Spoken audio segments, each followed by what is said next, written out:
Hello everyone, and welcome to the Darkest Hour. I'm your host, Amanda Jane.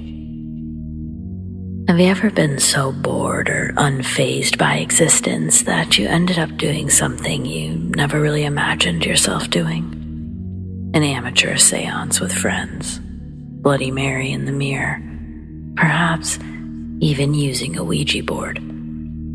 Maybe even using one alone. Seems kind of crazy, right? Some people know the drama that comes with these boards. They have rules, but aren't a game. While others take them at face value. No way of convincing them this medium is anything but a toy. After all, if not a toy, then why sold by Hasbro?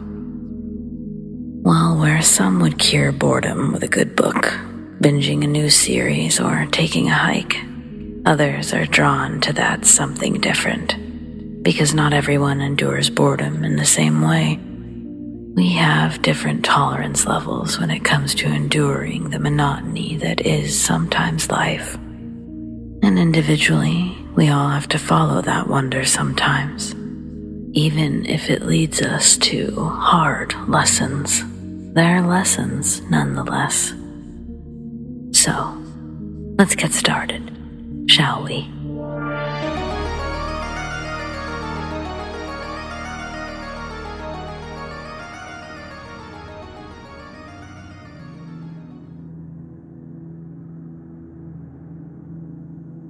I've got a little admission of guilt, and in probably 15 years someone will write a story about this and say, of course the adults didn't believe me. I get it now. I'm 30, no kids of my own, but I teach kindergarten and have a bachelor's in early childhood education. Currently, I've been a long-term substitute for a classroom in the inner city. Since March, I've been taking the train down to the smallest, shittiest brick structure I've ever walked in.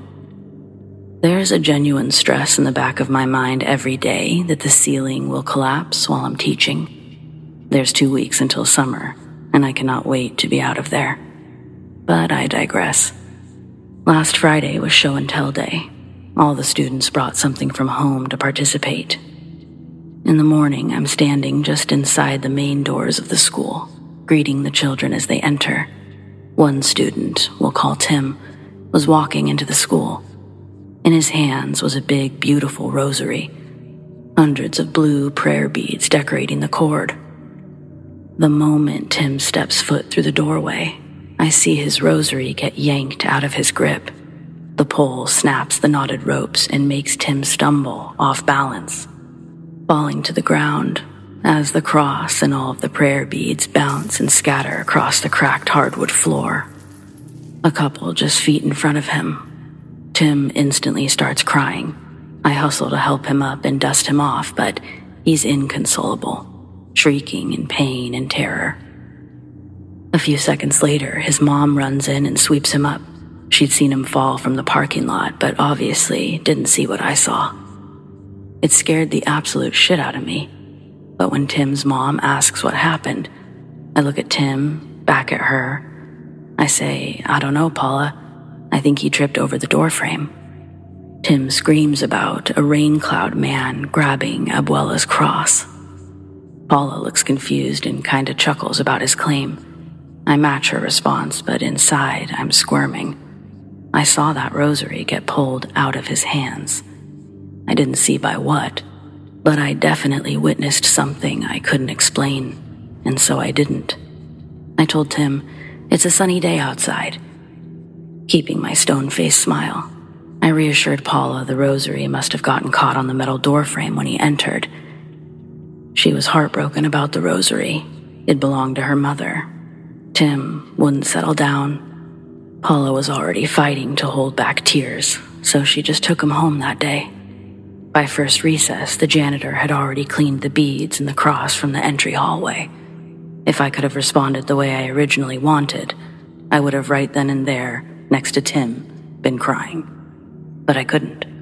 I had to be the adult. That wasn't the last occurrence where I had to keep a strong upper lip, or roll my eyes when a student approached me, telling me they didn't like it when the people stand outside the classroom windows. They look in, make scary, twisting faces at them through the glass. I can't see them, but once on a rainy indoor recess, 2 different children playing in different areas of the classroom, they walked up to me at separate times, describing a smoky figure hanging upside down outside the window. When I first started working here, my classroom phone would randomly ring. The caller ID would have my classroom's extension displayed. When I'd pick up the phone off the receiver, the line would be filled with static. Closed curtains have slid open while we've been reading a story during circle time. Every time I do my best not to react, I smile, try to think of an excuse for the children so they don't get scared.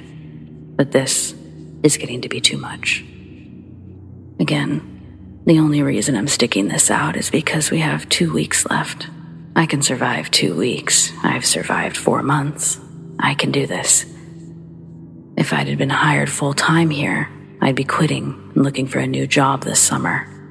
Thankfully, I'll be teaching summer school at a much newer school on the other side of town. Longer train ride, but well worth it.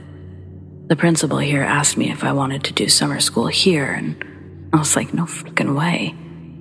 I didn't say that, but I thought it. In actuality, my response was a bit more polite.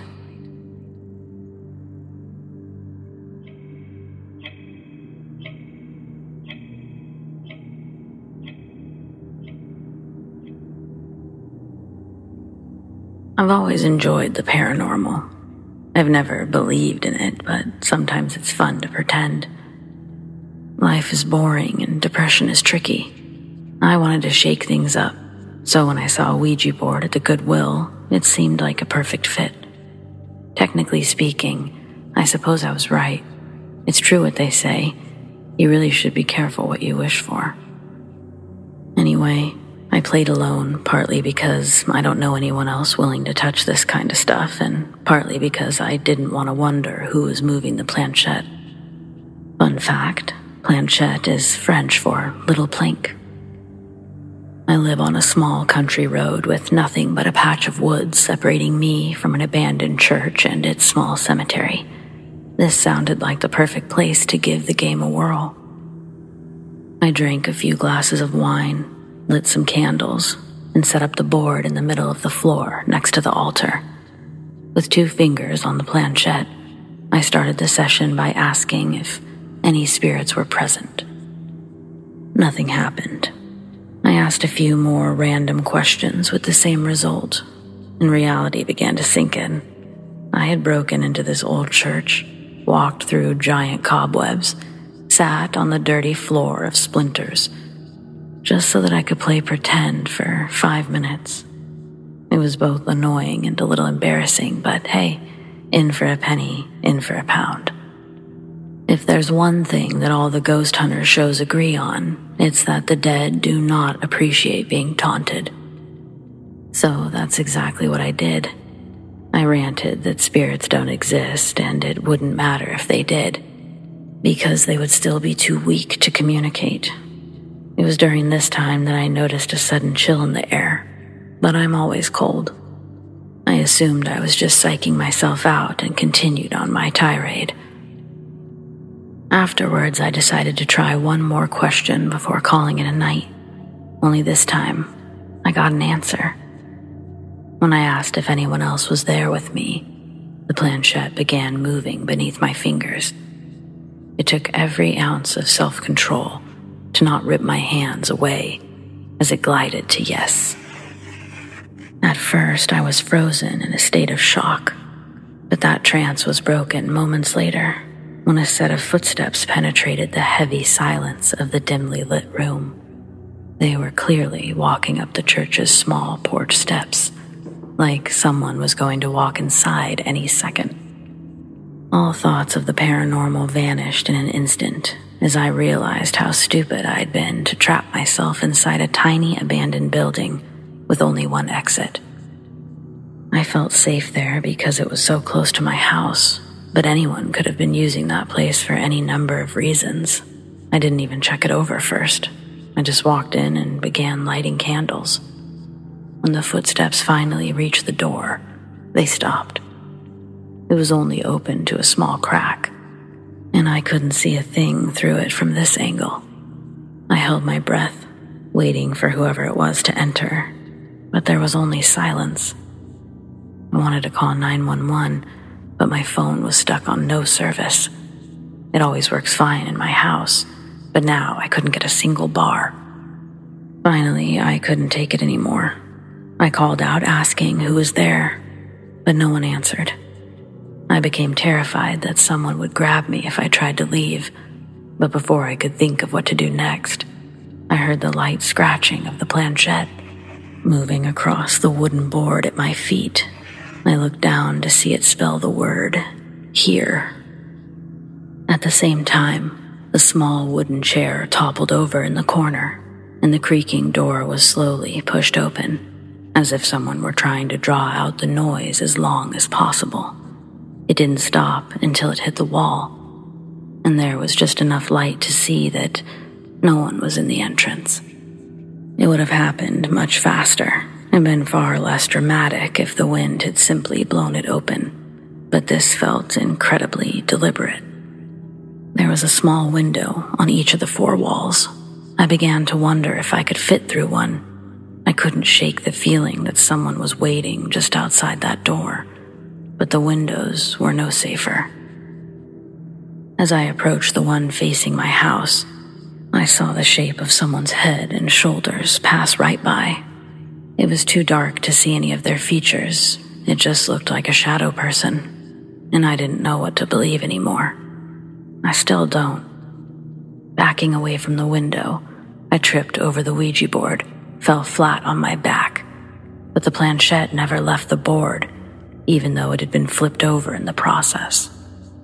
When I picked it up, they were stuck together like it was magnetized, but it's not. I double and triple checked before disposing of them. While my attention was still focused on the board, the window behind me suddenly shattered, and I screamed. What little remained of my composure instantly washed away, and I ran straight through the open door. Part of me still expected to be grabbed, but by that point I just wanted to get it over with. I couldn't be in that church for another second. The moment I crossed the threshold, the door violently slammed behind me with a loud bang, and I fell down the porch steps. I'm sure it was due to sheer panic, but it almost felt like something tripped me. Either way, I didn't see anything else. I got up, ran all the way home, and burned that Ouija board first thing the following morning. I can safely say I'll never be touching one of those things again.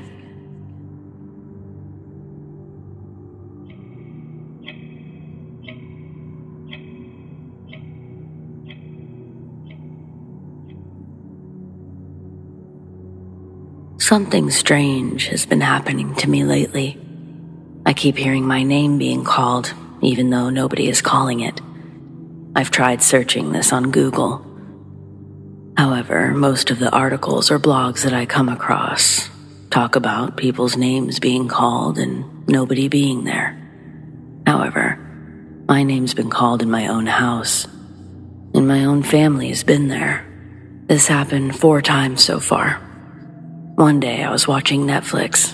I heard my name being called. I didn't think much of it because I knew that I was watching a show, although I didn't have my headphones in or anything like that, but the volume was just playing out loud.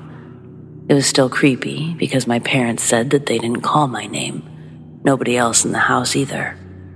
I brushed it off, but 2 days later, I was in my room and I heard my mom call my name. When I went out of my room to sit on the stairs, I asked her, "Did you call me?" She said no, she didn't. Then I asked her if she called for my dad, because me and my dad both have a similar name. She said she didn't call to anyone. Then I was showering one day, alone upstairs, while only my dad was home downstairs. My sister and brother were playing outside with water balloons. I decided to take a shower first, let my siblings clean up the plastic from the water balloons outside. I heard my sister call my name when I was in the shower, and she said it in a very aggressive tone. I thought she was mad at me because I was using her shower instead of my own, which could make sense why she was so angry when she said my name. I even called out back to her. I was like, just give me a second, I'll be out soon. Then, when I came outside the washroom, nobody was there. My dad was outside, and my siblings were still outside. Then again today, I was in my room cleaning. My brother and I heard my sister call my name again. My sister was downstairs, but she did not call my name. I went out of my room and I asked her, "Did you call my name?" She said no. And again, this voice was very angry. It wasn't the same tone that I heard the day I was in her shower. Again, I asked if she had called anybody else's name and maybe I had missed, but she said that she was just sitting there, quietly. This is really weird, and it's happened to me once or twice before this week. It's happened 4 times.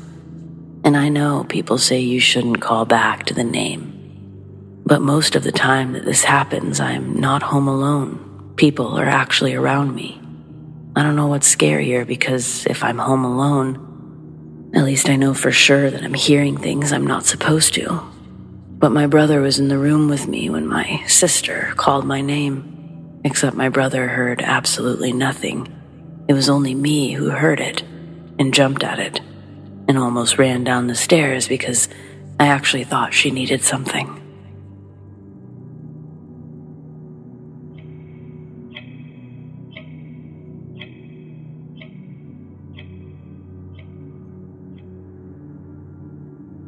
I'll preface this by saying I now live in Melbourne, Australia, but I lived in California for 3 years between 2015 and 2018, and I've got a story.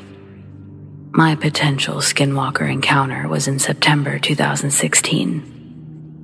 I had finished summiting Mount Whitney, California, and had been doing months of training to do it. Early in the evening, when I got back down from the mountain, I went into Lone Pine to get some food and get ready for the drive back to LA.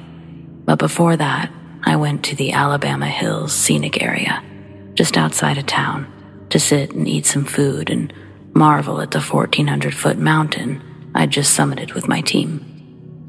As the sun set, I turned to the side, and behind a small hill was an old, homeless-looking man in ragged clothes, grimy hair. He stood there, slightly slumped and motionless. Inside my mind, I was shitting myself, because to me, something seemed extremely off, and my gut feeling was telling me to get out of there. But I tried to stay composed, asked him if he wanted any food or anything. He stayed as still as a statue, and didn't respond. I gave him a few more opportunities to respond before telling him I'm not staying here any longer, and I started to move back to my car. I hurried up the process quickly and started the engine, put my seatbelt on. When I looked back up, the man wasn't there, and instead, it was now a half-deformed-looking coyote, which made an ear-piercing scream and stood on its hind legs. It would have been 6 feet.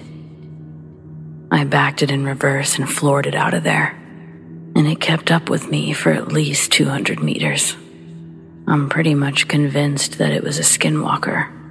I know they're technically only in Utah, Arizona, New Mexico, Colorado even, but these things probably don't know what borders are. I wouldn't be surprised if they ended up in California and Nevada as well.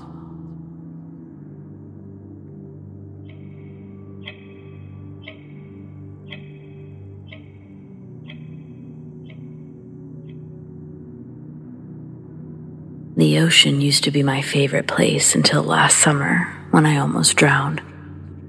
Growing up, my parents would take my brother and I to a small reef where we would swim and snorkel all day. Now that I'm an adult, I occasionally take friends out to do the same thing, only with the addition of alcohol. The boat ride is only 40 minutes from shore, and we've never seen a shark out there. We rarely even saw other people. On this particular day, it was just me and my girlfriend, and this was already pretty routine for us. As usual, we were snorkeling, screwing around, when she noticed a baby sea turtle with a fishing line trailing behind it. This is a sadly common occurrence, and we couldn't just leave it that way.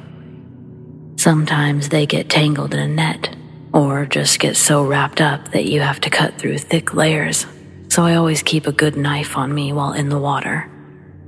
The turtle was making its way to the deeper parts of the reef, so I took a deep breath and hurried after it while my girlfriend waited at the surface. I caught the little guy just as he tried to crawl into a dark crevice near the sea floor. Luckily, the fishing line was easy to remove, and I sent him on his way without needing to go up for air. But I was at my limit. I stepped onto the large rock and pushed off to speed my ascent. As I began to slow, I glanced down just in time to see a massive brown tentacle shoot out of the reef wall and wrap around my leg. It looked like the reef itself had come to life. The tentacle was double the thickness of my thigh, and in a split second, it wrapped my leg from ankle to knee. It took all of my self-restraint not to scream out what precious oxygen I had left. That's when I noticed a huge section of the reef wall moving, and I saw its eyes open. It was like a giant monster octopus, perfectly camouflaged to match its surroundings. I could have stared at that spot all day and never noticed anything unusual if it hadn't grabbed me. My leg was completely numb. My lungs were on fire. I knew that I would lose any slim chance of survival if I started choking, so I took my knife and I began desperately stabbing at the tentacle. Black ink instantly spread through the water, and I heard a shrill scream that, to this day, I still can't be sure if it belonged to this giant octopus or my girlfriend. It was about that time that she saw the black ink spreading from the surface and came to see what was happening. I didn't see her. I only felt a sharp tug on the back of my shirt as she was pulling me to the surface. We didn't stick around to look for the octopus.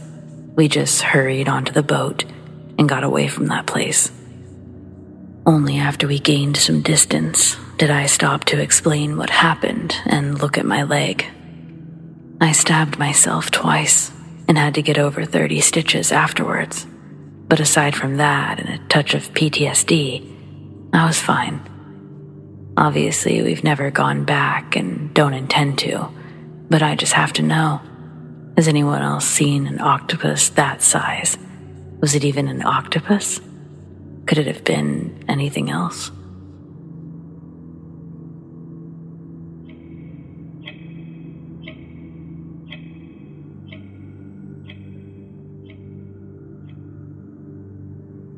When my daughter was almost 3, she was in her new bed on the opposite side of the room that she and her little brother, my son, had shared. She asked me where the other mommy was. I was confused. She hadn't been in daycare since she was 6 months old. Wasn't in any sort of program, and I was a stay-at-home mom. I asked her what she was talking about. She said that sometimes she sees her other mommy, and hands come out of the wall. She said the hands were scary. She didn't like the hands. She didn't seem frightened of the other mommy. I didn't press, just let it go. Told her goodnight. I mean, she wasn't even 3 yet. Didn't watch TV and mostly just played with toys and went to the parks occasionally. That was the extent of her world thus far. Talk of the other mommy went on for about 6 months, but the hands talk went on for another year. She hated the wall that her bed was against. She talked about the scary hands coming out of her wall at least twice a week, but she never felt scared enough to not go to sleep or try to not sleep in her room as long as her brother was in there. I've had 2 experiences in the apartment as well, with my bedroom door that was closed with a clothes rack hanging on it, violently shaking for about 3 seconds one morning. I thought my husband had come home, but no one was there. My kids were in their rooms sleeping. They had a safety thing on the back doorknob. There's no way that one of them could have done it, and I had no pets. Another incident occurred when my family woke up to our front door being wide open. We never used the front door, and it stayed locked. We only used our garage. Nothing was stolen or out of place. It's a safe, quiet area in a suburb. Anyway, we moved soon after, and the hand talk was gone. She never really went into detail about any of it. I don't think she knew how to describe what was going on, and I didn't press. Any ideas on this one?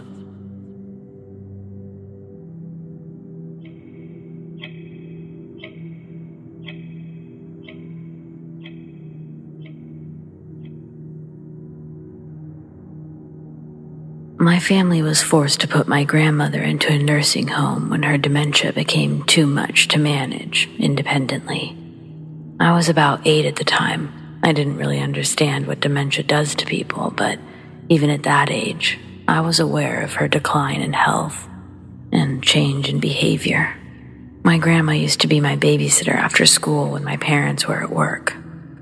One of my most positive elementary school memories was when she'd be waiting for me to get off the bus, and we'd talk about my day while we walked home. Out of everyone living there, my mom, dad, and sister, I was the first to point out Grandma's odd shift. It was the first day that she wasn't standing at my bus stop. I walked home that day thinking something terrible had happened the whole way, only to find her sitting on the porch smoking a cigarette. When she saw me, she was confused, asking why I was home so early. When I told her it was already after 4 p.m., she started to get frustrated, saying the clocks must be slow, even though they all read the same time. After that, I started walking home by myself. It wasn't a long walk, probably 2 blocks at the most, but it was lonely. Eventually, Grandma started to spend the majority of her time in her room. I think the tipping point for my parents was when she had a breakdown when I was on spring break. That day, she and I were cleaning the kitchen together, listening to oldies. Her favorite was Frankie Valli and the Four Seasons. When their music was on, she acted like her old self. Her energy felt regenerated. Her spirit was brighter. Then, a song called Blueberry Hill came on. After the first couple of seconds into the song, my grandma freezes in the kitchen. Her eyes fill up with tears. Still staring into space, she starts screaming, "You killed him. Oh my God, Philip, you killed him." Philip was my grandfather's name. The coffee cup she was holding drops to the kitchen floor, shatters on the ground, but Grandma doesn't even acknowledge it. She just continues to scream, "Philip, you killed him." Nothing I said could snap her out of it. This incident was so scary that I ended up calling my mom so she'd come home from work to help. Now I'm 26 and absolutely hate the song Blueberry Hill. It's like I have PTSD. Before my grandma passed, I got up the courage to ask, who did Philip kill? But she was too far gone with her dementia to even remember my name. My grandpa died before I was born, but from family stories, he wasn't a very good guy. Throughout my mom's childhood, he was always in and out of jail. But she'd never heard about him killing someone. Family secrets. We all got them.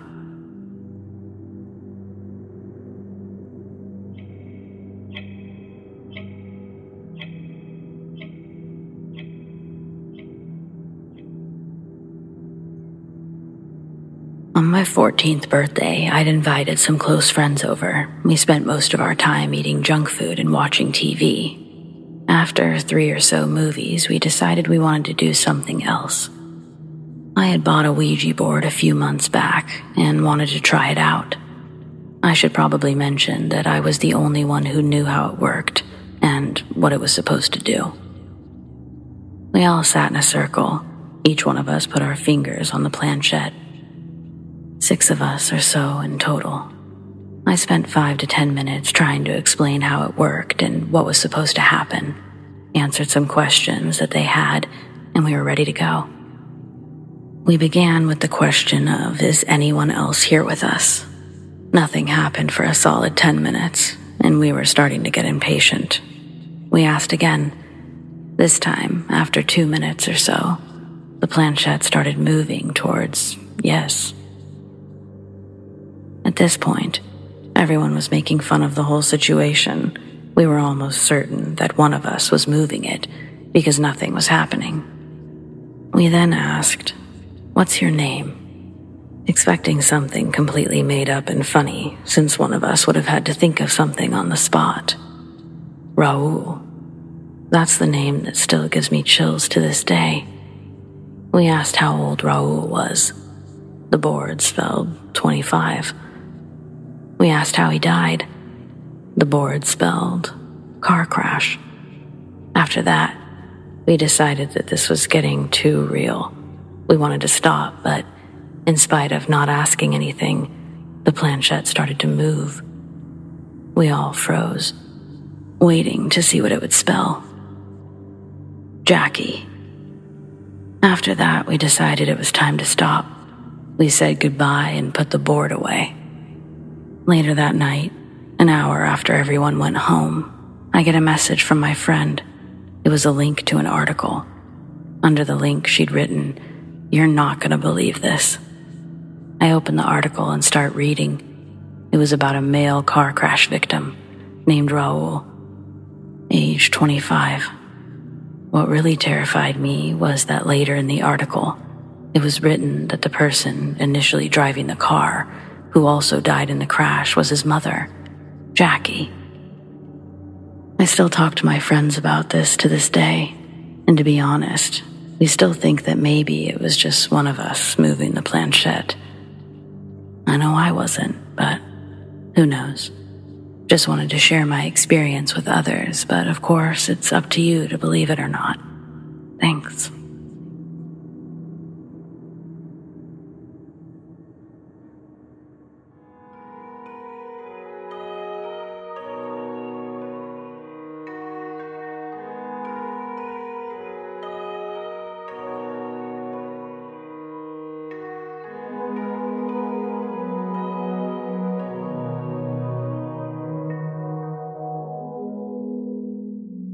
Well, friends, it appears we've reached the end of tonight's episode. Thanks for joining me. Whether it's your first time or you're a regular, your support means the world over here. So, thank you to those who shared their stories, and a big thanks to all of you for listening. Huge shout out to all of my patrons whom I appreciate so very much.